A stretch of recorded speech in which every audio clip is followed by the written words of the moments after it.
Welcome back, students, for the types of the liberal theory. So, under the types of the libertarian theory or the liberalism, we come across the utilitarian theory as one of the most important type of the liberalism. So, let me take up this session today. Utilitarianism introduction. ಉಪಯುಕ್ತತೆ ಅಂತ ಅರ್ಥ ಆಗುತ್ತೆ ಕನ್ನಡದಲ್ಲಿ. ಈ ಪದದ ಅರ್ಥ ಉಪಯುಕ್ತತೆ ಅಂತ ಬರ್ತಾ ಹೋಗುತ್ತೆ. So this theory it is most important. What it is exactly? Utilitarianism is the theory of morality which advocates actions and foster happiness or pleasure and opposes actions that cause unhappiness or harm. So ಏನು ಯುಟಿಲಿಟೇರಿಯನಿಸಮ್ ಅಂದರೆ ಅಂತ ಹೇಳಿದ್ರೆ, ಇದು ಒಂದು ನೈತಿಕತೆಯ ಒಂದು ಸಿದ್ಧಾಂತ ಆಗಿದೆ. ಇದು ಸಂತೋಷ ಅಥವಾ ಆನಂದವನ್ನು ಬೆಳೆಸುವ ಕ್ರಿಯೆಗಳನ್ನು ಪ್ರತಿಪಾದಿಸ್ತಾ ಹೋಗುತ್ತೆ ಮತ್ತು ಅತೃಪ್ತಿ ಅಥವಾ ಹಾನಿಯನ್ನು ಉಂಟು ಮಾಡುವ ಕ್ರಿಯೆಗಳನ್ನು ಇದು ವಿರೋಧಿಸುತ್ತಾ ಹೋಗುತ್ತೆ. ಎಲ್ಲಿ ಕಾಣ್ತೀವಿ ಇದನ್ನೆಲ್ಲ ನಾವು? ಯಾರನ್ನ ಕುರಿತು ಇದರಲ್ಲಿ ನಾವು ಹೇಳ್ತಾ ಇದ್ದೀವಿ ಅಂತ ಹೇಳಿದಾಗ, it is about the society we are speaking about. ಅಥವಾ ಒಂದು ಸ್ಟೇಟಲ್ಲಿ, ಒಂದು ರಾಜ್ಯದಲ್ಲಿ ಹೇಗೆ ಎಲ್ಲರೂ ಸಹ ತೃಪ್ತರಾಗಿದ್ದಾರಾ ಅಥವಾ ಇಲ್ವಾ ಅನ್ನತಕ್ಕಂಥದ್ರ ಬಗ್ಗೆ ನಾವಿಲ್ಲಿ ಮಾತಾಡ್ತಾ ಇದ್ದೀವಿ. When directed toward making social, economic or political decisions. See, this is what it has been related. The second sentence is related with the first sentence. When directed towards making, ಅಂದರೆ ಯಾವುದೇ ಒಂದು ರೀತಿಯ ಸಾಮಾಜಿಕ, ರಾಜಕೀಯ, ಆರ್ಥಿಕ ನಿರ್ಧಾರಗಳನ್ನು ತೆಗೆದುಕೊಳ್ಳುವಂಥ ನಿರ್ದೇಶನಗಳನ್ನು ನೀಡಿದಾಗ, ಆ ನಿರ್ದೇಶನಗಳೆಲ್ಲ ಏನೆಲ್ಲ ಹೇಳ್ತಾ ಹೋಗುತ್ತೆ ಅಂತ ಹೇಳಿದ್ರೆ, ಎಷ್ಟು ಜನಕ್ಕೆ ಅದು ಉಪಯುಕ್ತ ಆಗ್ತಾ ಇರುತ್ತೆ, ಯಾರ್ಯಾರಿಗೆ ಉಪಯುಕ್ತ ಆಗುತ್ತೆ ಅಥವಾ ಯಾರಿಗೆ ಆಗೋದಿಲ್ಲ, ಸೊ ಒಟ್ಟಾಗಿ ಎಷ್ಟು ಜನ ಇದರಿಂದ ಪ್ರಯೋಜನಗಳನ್ನು ಪಡೆದುಕೊಳ್ತಾ ಇದ್ದಾರೆ ಅನ್ನೋದನ್ನು ಗಮನದಲ್ಲಿ ಇಟ್ಕೊಂಡು ಅವ್ರು ಏನು ಮಾಡಬೇಕಾಗತ್ತೆ, ಸಮಾಜದ ಸುಧಾರಣೆಯನ್ನು ಅವರು ಗುರಿಯನ್ನಾಗಿ ಮಾಡ್ಕೊಳ್ತಾ ಹೋಗಬೇಕಾಗತ್ತೆ.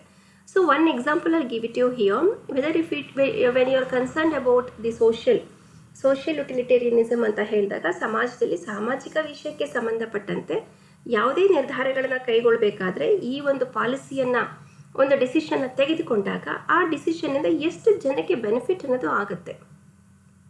So taking the very good example about the present situation, the Covid ಇರಾ. ಇದರಲ್ಲಿ ಒಂದು ವ್ಯಾಕ್ಸಿನೇಷನ್ ಕೊಡ್ತಾ ಇದ್ದಾರೆ ಅಂತ ಹೇಳಿದಾಗ, ಆ ವ್ಯಾಕ್ಸಿನೇಷನಿಂದ ಎಷ್ಟು ಜನಕ್ಕೆ ಬೆನಿಫಿಟ್ ಅನ್ನೋದು ಆಗುತ್ತೆ, ಮ್ಯಾಕ್ಸಿಮಮ್ ಆಗುತ್ತಾ ಅಥವಾ ಇಲ್ಲ, ಅದು ಒಂದು ಎಕ್ಸಾಂಪಲ್ ಆಗಿ ತೆಗೆದುಕೊಳ್ಬೋದು. ಇಕಾನಮಿ ಅಂತ ಹೇಳಿದಾಗ you can take an example about fixing the salaries also or providing the job opportunities. So ಎಷ್ಟು ಜನಕ್ಕೆ ಅನುಕೂಲತೆ ಆಗ್ತಾ ಇದೆ. Transportation you can take an example, health facilities you can take an example, all this things it comes. Political decisions also, it is the government which is going to take a decision. So this is what we are going to learn under the utilitarianism. So utilitarianism would say that an action is right if it results in the happiness of the greatest number of people in a society or a group. So ಒಂದು ಸಮಾಜದಲ್ಲಿ ಅಥವಾ ಗುಂಪಿನಲ್ಲಿ ಹೆಚ್ಚಿನ ಸಂಖ್ಯೆಯ ಜನರ ಸಂತೋಷಕ್ಕೆ ಕಾರಣವಾದರೆ ಅದು ಸರಿಯಾಗಿರುತ್ತೆ, ಅಥವಾ ಅದನ್ನು ನಾವೇನಂತ ಕರಿತೀವಿ, ಉಪಯುಕ್ತತೆ ಅಂತ ಹೇಳಿ ಕರಿತಾ ಹೋಗ್ತೀವಿ.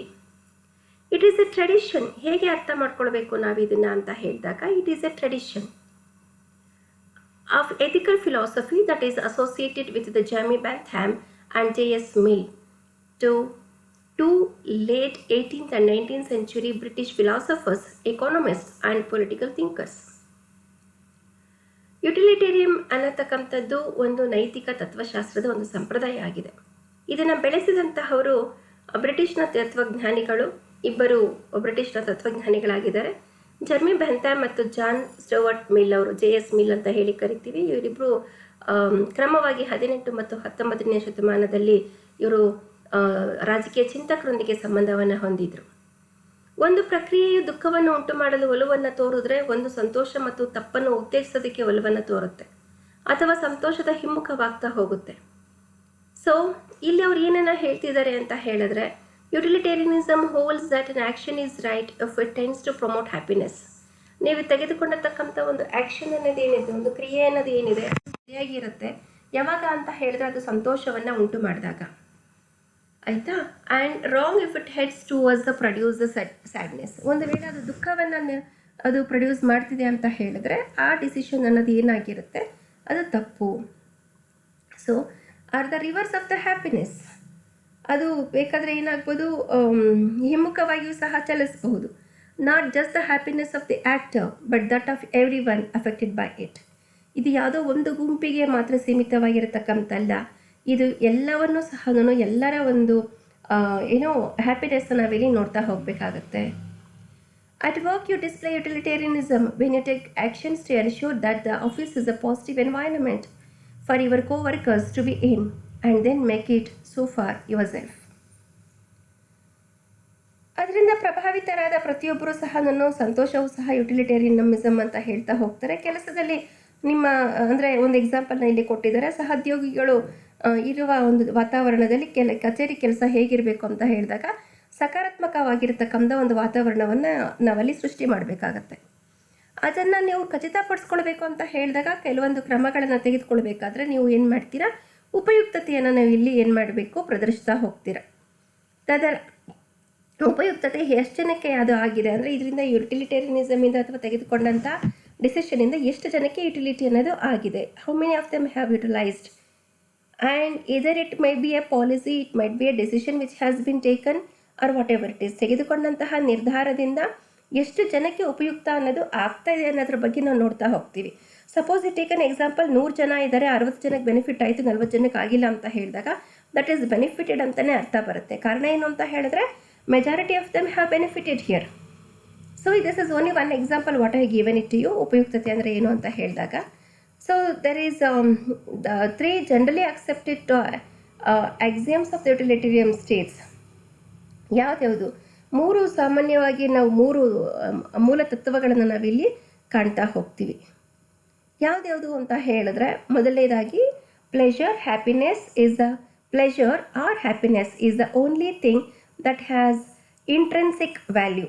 ಅಂದರೆ ಸಂತೋಷ ಅಥವಾ ಸಂತೋಷವು ಆಂತರಿಕ ಮೌಲ್ಯವನ್ನು ಹೊಂದಿರುವ ಏಕೈಕ ವಿಷಯ ಅನ್ನೋದು ಆಗಿದೆ. ಸಂತೋಷ ಆಂತರಿಕ ಮೌಲ್ಯ, ನನಗೆ ಸಂತೋಷ ಆಗ್ತಿದೆ, how to express it is about inner ways. ನಾನು ನಕ್ಕಿದ ತಕ್ಷಣ ನಾನು ಸಂತೋಷವಾಗಿದ್ದೀನಿ ಅಂತ ಅಲ್ಲ ಅದು. Okay, so that is what pleasure. Pleasure ಅಂದರೆ ಇಟ್ಸ್ ಮೈ ಪ್ಲೆಷರ್ ಅಂತ ಹೇಳ್ತೀವಲ್ಲ, ಖುಷಿಯಾಗಿದೆ ಅನ್ನತಕ್ಕಂಥದ್ದು. Second point is about actions are right if they promote happiness and wrong if they promote unhappiness. ನೀವು ಮಾಡಿರತಕ್ಕಂಥ ಕೆಲಸಗಳು ಹೇಗೆ ಅಂತ ಹೇಳಿದ್ರೆ, ಕ್ರಿಯೆಗಳು ಹೇಗಿರಬೇಕು ಅಂತ ಹೇಳಿದ್ರೆ ಅದು ನಿಮಗೆ ಖುಷಿಯನ್ನು ಕೊಟ್ಟರೆ ಅದು ಸರಿ ಇದೆ ಅಂತ ಅರ್ಥ. ಅದು ಖುಷಿಯನ್ನು ಕೊಟ್ಟಿಲ್ಲ ಅಂತ ಹೇಳಿದರೆ ಅದು ತಪ್ಪು ಅಂತ ಅರ್ಥ. Whatever the work you do. So ಅದರಲ್ಲಿ ನೀವು ಅರ್ಥ ಮಾಡ್ಕೊಳ್ಬೋದು ಯಾವ ಕೆಲಸದಿಂದ ನಮಗೆ ಖುಷಿ ಆಗ್ತಿದೆ, ಯಾವುದರಿಂದ ನಮಗೆ ಖುಷಿ ಅನ್ನೋದು ಸಿಗ್ತಾ ಇಲ್ಲ, ಸಂತೋಷ ಅನ್ನೋದು ಸಿಗ್ತಾ ಇಲ್ಲ ಅಂತ. So every once happiness counts equally. ಎಲ್ಲರ ಒಂದು ಸಂತೋಷವೂ ಸಹ ಸಮಾನವಾಗಿ ನಾವು ಇಲ್ಲಿ ಎಕ್ಸ್ಪೆಕ್ಟನ್ನು ಮಾಡ್ತಾ ಹೋಗಬೇಕಾಗತ್ತೆ. ಜೆ.ಎಸ್. ಮಿಲ್ ಅವರು ಒಂದು ಪುಸ್ತಕವನ್ನು ಬರೆದಿದ್ದಾರೆ ಯುಟಿಲಿಟೇರಿಯನಿಸಮ್ ಅಂತ ಹೇಳಿಬಿಟ್ಟು. He was very much influenced with Bentham ಅವರ ಒಂದು ಚಿಂತನೆಗಳನ್ನು ನೋಡ್ತಾ ಕೊನೆಗೆ ಇವರು ಸಹ ತಮ್ಮದೇ ಆದಂತಹ ಒಂದು ಪುಸ್ತಕವನ್ನು ರಚನೆ ಮಾಡ್ತಾರೆ. That is published in 1863.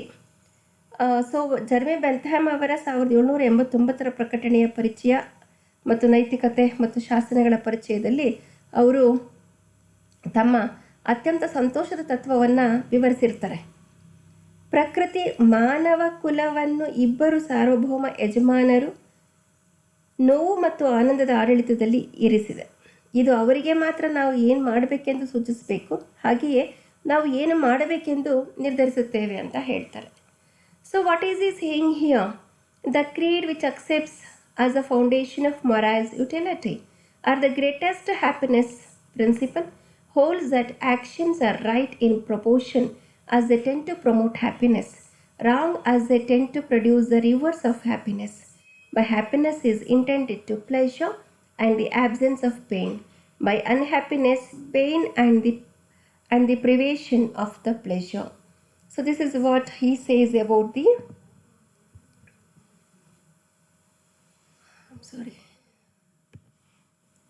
utilitarianism. ಏನು ಹೇಳ್ತಿದ್ದಾರೆ ಇದರಲ್ಲಿ ಅವರು ಅಂತ ಹೇಳಿದಾಗ, ಈ ಪುಸ್ತಕದ ಒಂದು ಪ್ರಮುಖ ಭಾಗ ಯಾವುದ್ರ ಮೇಲೆ ನಿಂತಿರುತ್ತೆ ಅಂತ ಹೇಳಿದ್ರೆ, ನೈತಿಕತೆಯ ಉಪಯುಕ್ತದ ಅಡಿಪಾಯವಾಗಿ ಸ್ವೀಕರಿಸುವ ಒಂದು ಪಂಥ ಅಥವಾ ಸಂತೋಷದ ಉತ್ತೇಜನವನ್ನು ನೀಡುವ ಪ್ರವೃತ್ತಿಯ ಕ್ರಿಯೆಗಳು ಅನುಪಾತದಲ್ಲಿ ಸರಿಯಾಗಿವೆ. ಸಂತೋಷದ ಹಿಮ್ಮುಖವನ್ನು ಉಂಟು ಮಾಡುವ ಪ್ರವೃತ್ತಿಯು ತಪ್ಪಾಗಿದೆ.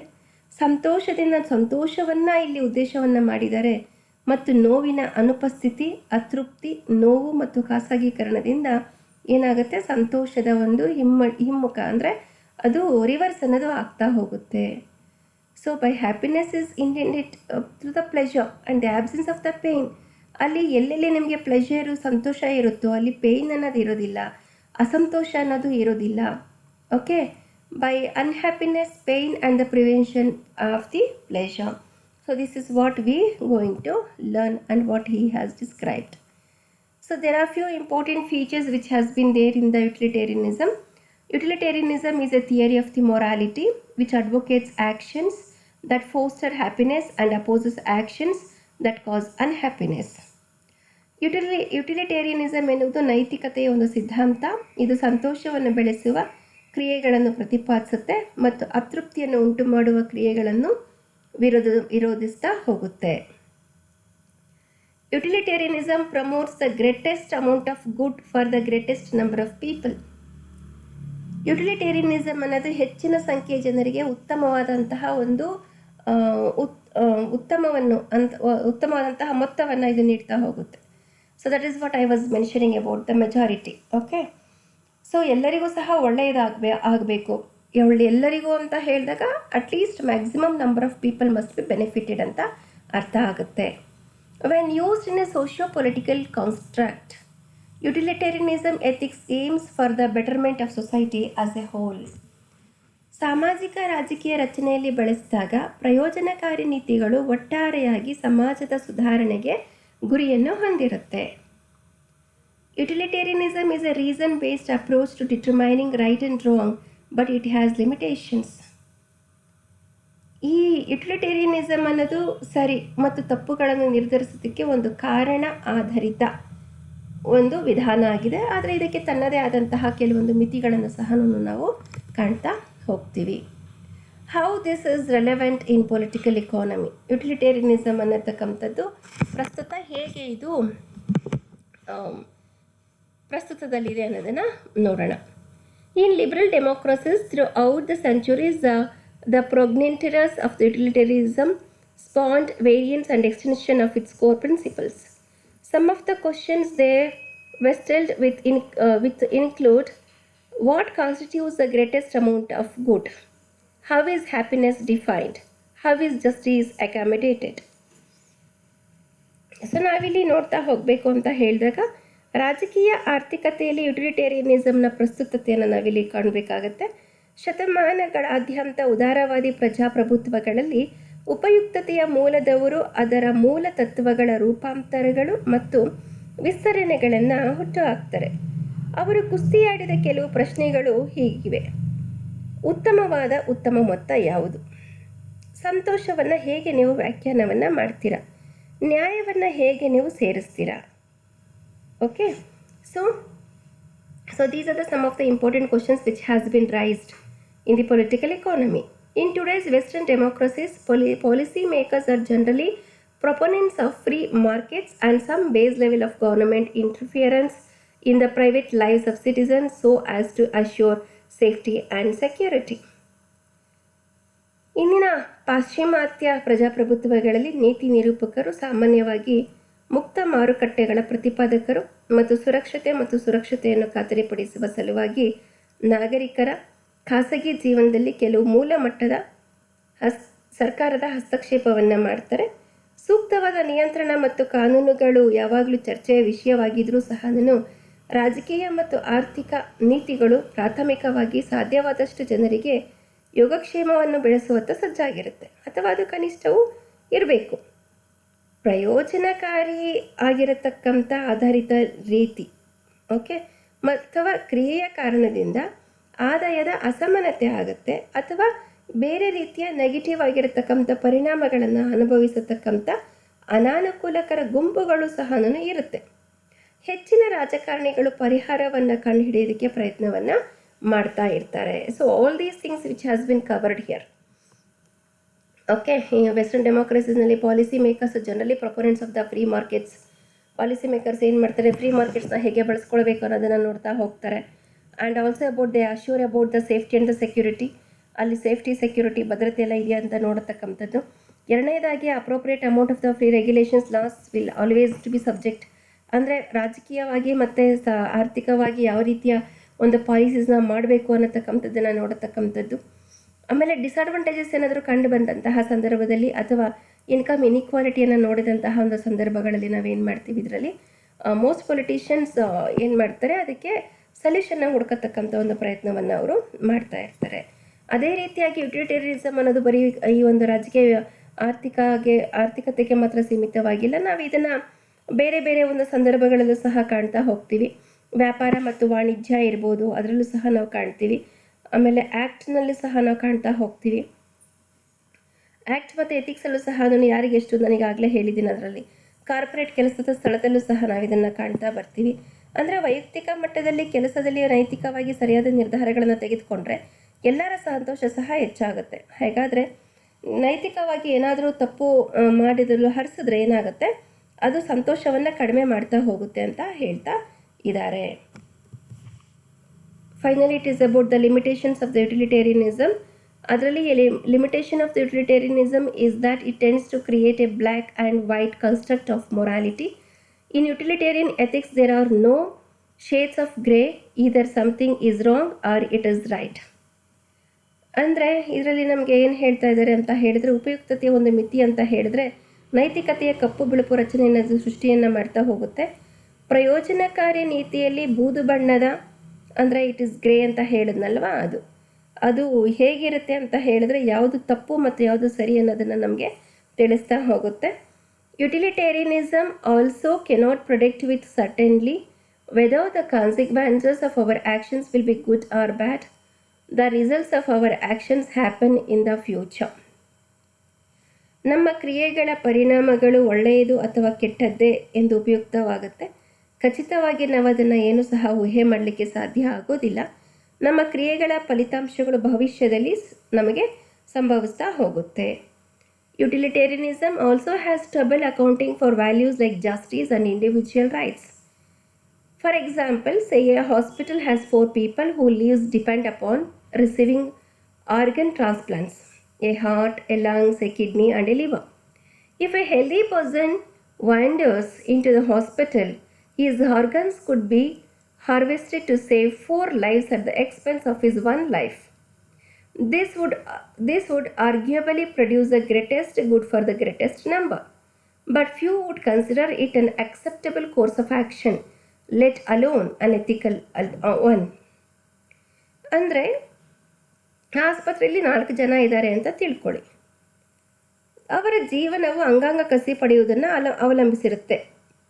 ಹೃದಯ, ಶ್ವಾಸಕೋಶ, ಮೂತ್ರಪಿಂಡ ಮತ್ತು ಯಕೃತ್ತು. ಆರೋಗ್ಯವಂತ ಒಬ್ಬ ವ್ಯಕ್ತಿ ಆಸ್ಪತ್ರೆಗೆ ಅಲ್ದಾಡಿದ್ರೆ ಅವನ ಒಂದು ಜೀವನ ವೆಚ್ಚದಲ್ಲಿ 4 ಜೀವಗಳನ್ನು ಉಳಿಸೋದಕ್ಕೆ ಅವನ ಅಂಗಗಳನ್ನು ನಾವೇನು ಮಾಡ್ತೀವಿ, ಟ್ರಾನ್ಸ್ಪ್ಲಾಂಟೇಷನ್ನ ಮಾಡ್ಬೋದು. ಸೊ ಒಬ್ಬ ವ್ಯಕ್ತಿಯಿಂದ 4 ಜನಕ್ಕೆ ಉಪಯುಕ್ತತೆ ಆಗ್ತಾ ಇದೆ ಅನ್ನೋದನ್ನು ನಾವಿಲ್ಲಿ ನೋಡ್ತಾ ಇದ್ದೀವಿ. ಇದು ಹೆಚ್ಚಿನ ಸಂಖ್ಯೆಗೆ ಉತ್ತಮವಾದಂಥ ಒಂದು ಒಳ್ಳೆಯದನ್ನು ಉಂಟು ಮಾಡುತ್ತೆ. ಆದರೆ ಕೆಲವರು ಇದನ್ನು ಸ್ವೀಕಾರಾರ್ಹ ಕ್ರಮವೆಂದು ಪರಿಗಣಿಸ್ತಾ ಇರ್ತಾರೆ. ನೈತಿಕತೆಯೇ ಇರಲಿ, ಆದರೂ ಸಹ they feel that it is determining right and wrong, it has obvious limitations. So ಇದಕ್ಕೆ ತನ್ನದೇ ಆದಂತಹ ಇತಿಮಿತಿಗಳನ್ನೋದು ಇದ್ದೇ ಇರುತ್ತೆ. So finally what is utilitarianism ಅಂತ ಹೇಳಿದ್ರೆ, ಸಮಾಜದಲ್ಲಿ ಯಾವುದೇ ಒಂದು ಡಿಸಿಷನ್ ಆಗಿರಲಿ ಮತ್ತೊಂದನ್ನಾಗಿರಲಿ ನಾವು ತೆಗೆದುಕೊಂಡಂತಹ decisions maximum people must be benefited because of that. So ಅಷ್ಟು ಮ್ಯಾಕ್ಸಿಮಮ್ ನಂಬರ್ಗೆ ಬೆನಿಫಿಟ್ ಆದರೆ ಆವಾಗ ಯುಟಿಲಿಟೇರಿಯನಿಸಮ್ ಅನ್ನೋದು ನಮಗೆ ಗೊತ್ತಾಗ್ತಾ ಹೋಗುತ್ತೆ. ಕಾರಣ ಏನು, ಇದರಲ್ಲೇ ಯಾಕೆ ಸೇರಿಸಿದ್ದೀವಿ ಅಂದರೆ, ಲಿಬರಲಿಸಮ್ ಅನ್ನೋದು ಫ್ರೀಡಮ್ನ ಕೇಳ್ತಾ ಹೋಗುತ್ತೆ. ಫ್ರೀಡಮಲ್ಲಿ ನಾವೇನು ಮಾಡ್ತೀವಿ, ಡಿಸಿಷನ್ ಮೇಕಿಂಗ್ ಮಾಡ್ತೀವಿ. ಸೊ ಡಿಸಿಷನ್ ಮೇಕಿಂಗ್ ಮಾಡಿದಾಗ ಎಲ್ಲರಿಗೂ ಸಹ ಅದು ಉಪಯೋಗ ಆಗುತ್ತೆ ಅಂತ ಹೇಳಕ್ಕೆ ಬರಲ್ಲ. ಹಾಗಂತ ಹೇಳಿ ಅದನ್ನು ಕೆಲವು ಸರಿ ಬಿಡೋದಕ್ಕೂ ಆಗೋದಿಲ್ಲ. ಸೊ ಅವಾಗ ಏನು ಮಾಡ್ತೀವಿ, ಮೆಜಾರಿಟಿಯನ್ನು ನಾವಿಲ್ಲಿ ತೆಗೆದುಕೊಳ್ತಾ ಹೋಗಬೇಕಾಗತ್ತೆ. ಸೊ ಮೆಜಾರಿಟಿಯನ್ನು ನೋಡಿ ನಾವು ಡಿಸಿಷನ್ಸ್ನ ಇಲ್ಲಿ ತೆಗೆದುಕೊಳ್ತಾ ಬರಬೇಕು. So this is what they say about the utilitarianism.